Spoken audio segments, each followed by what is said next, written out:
ரொம்ப ஹெல்த்தியான ராகி மாவை வச்சுட்டு நம்ம சூப்பரான பால் கொழுக்கட்டை, ராகி பால் கொழுக்கட்டை எப்படி செய்கிறதுன்னு தான் பார்க்க போகிறோம். வீடியோக்குள்ளே போகலாம் வாங்க. இந்த ரெசிபி செய்கிறதுக்கு 1 கப் அளவு தண்ணி எடுத்துக்கிறேன். ஒரு 2 சிட்டிக்கு அளவு கல் உப்பு போட்டுக்கலாம். தண்ணி கொதிச்சு வரட்டும். 1 கப்பு மாவுக்கு 1 கப்பு தண்ணி. தண்ணி கொதிச்சவொடனே ஃபுல்லாக லோ ஃப்ளேமில் வச்சுருங்க. ராகி மாவை போட்டுடலாம். போட்டுட்டு நம்ம கிளறி கொடுக்கறதுக்கு கரெக்டாக பக்குவம் வந்துடும் பாருங்கள். டக்குன்னு நமக்கு கட்டிப்பட்டுரும். உடனே கட்டிப்பட்டுருச்சு பாருங்கள். ஸ்டவ்வை ஆஃப் பண்ணிடலாம். ஆஃப் பண்ணிவிட்டு நல்லா கிளறி கொடுத்துக்கலாம்.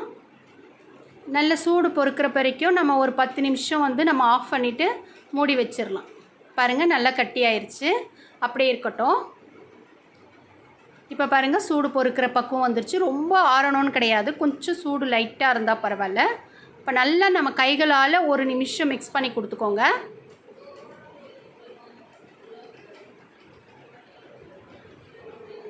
அளவுகள் சரியாக போடணும். தண்ணியோட அளவு கரெக்டாக இருக்கணும். அப்போ தான் இந்த மாதிரி கரெக்டாக நம்ம பக்குவம் வரும். நமக்கு இந்த மாதிரி கரெக்டான பக்குவத்தில் இருந்தால் தான் நமக்கு திரட்டுறதுக்கு ஈஸியாக இருக்கும்.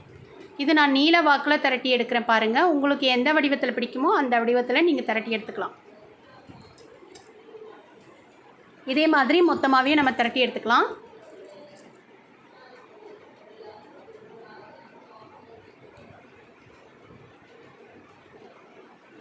உருட்டை வடிவத்தில் கொஞ்சம், நீல வடிவத்தில் கொஞ்சம் நான் திரட்டியிருக்கேன்.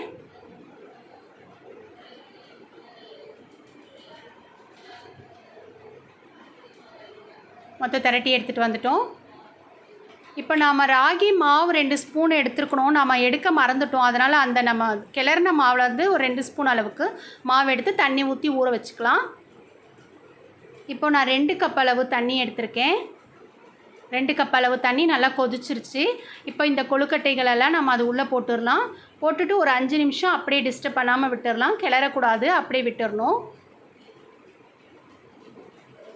இதை நம்ம திறந்து வச்சே வேக வைக்கலாம். தட்டு போட்டு மூட வேண்டாம், நான் மூடிட்டேன். இப்போ நம்ம இதை நல்லா கரைச்சி எடுத்துக்கலாம். மாவாக தான் எடுக்கணும். நான் மாவாக எடுக்க மறந்துட்டேன், அதனால் நான் இதிலேருந்து எடுத்துட்டேன். 2 ஸ்பூன் அளவுக்கு எடுத்துக்கோங்க. நல்லா திக்க கரைச்சிட்டேன் பாருங்கள். இந்த மாதிரி கரைச்சி எடுத்துக்கோங்க. இப்போ பாருங்கள் 5 நிமிஷத்தில் கொழுக்கட்டை நல்லா சூப்பராக வெந்து வந்துருச்சு. நல்லா சாஃப்டாக வெந்து வந்திருக்கு பாருங்கள். ஒரு கொழுக்கட்டை கூட உடையவே இல்லை.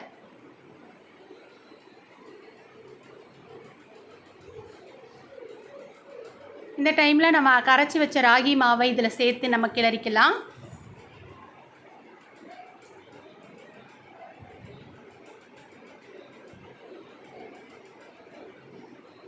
ஒரு 2 கொதி வரட்டும்.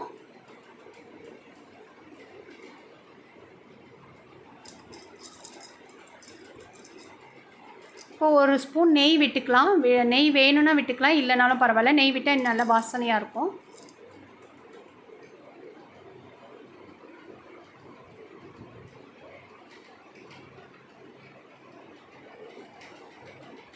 இப்போ நல்லா ஒரு 2 கொதி கொதிச்சு வந்துருச்சு பாருங்கள். சரியான பக்குவத்துக்கு வந்துருச்சு.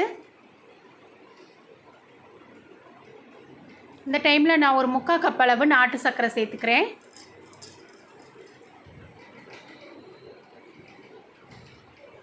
இப்போ இதெல்லாம் ஒன்றா நல்லா கலந்து வெந்து வரட்டும். பாருங்கள் கொழுக்கட்டைகள்லாம் உடையாமல் முழுசாக இருக்குது பாருங்கள்.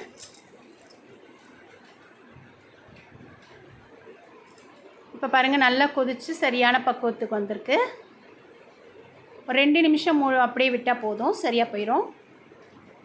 இப்போ நான் இதுக்கு தேவையானது ஒரு ஸ்பூன் ஏலக்காய் பவுடர் இருந்தது, அதை போட்டுக்கிறேன்.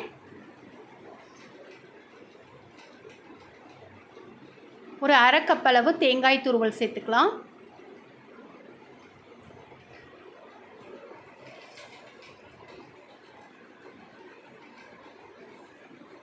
இந்த டைமில் நீங்கள் தேங்காய் பால் இல்லை பசும்பால் கூட இதில் சேர்த்துக்கலாம். ஆனால் எனக்கு அந்த மாதிரி சேர்க்க விருப்பம் இல்லை, அதனால் நான் சேர்க்கலை. இப்படி செஞ்சாலே சூப்பராக இருக்கும். இப்போ சரியான பக்குவம் வந்துருச்சு. நம்ம ஆஃப் பண்ணிவிட்டு சர்வ் பண்ணிடலாம். ஒரு 5 நிமிஷம் அப்படியே மூடி வச்சுட்டு அதுக்கப்புறம் எடுக்கலாம். இப்போ பாருங்கள், நம்ம சூப்பரான ராகி கொழுக்கட்டை நல்லா ஹெல்த்தியாக ரெடி ஆயிடுச்சு. ஈவினிங் டைமில் இந்த மாதிரி செஞ்சு கொடுக்கும்போது நல்லா ஒரு ஸ்வீட் சாப்பிட்ட நமக்கு திருப்தி கிடைக்கும். கொழுக்கட்டைகள் எல்லாம் முழுசாகவும் நல்லா சாஃப்டாகவும் வெந்து வந்திருக்கும். சிறுதானிய வகைகளில் ரொம்ப ஹெல்த்தியான ராகியை நம்ம இந்த மாதிரி செஞ்சு கொடுக்கும்போது ரொம்ப ஹெல்த்தியாகவும் இருக்கும். நல்ல ஸ்வீட் சாப்பிட்ட நம்ம திருப்தியும் இருக்கும். கண்டிப்பாக எல்லோரையும் ஒரு முறை இதை ட்ரை பண்ணி பாருங்கள். டேஸ்டியான ராகி கொழுக்கட்டை சூப்பராக இருக்கும். தேங்க்யூ.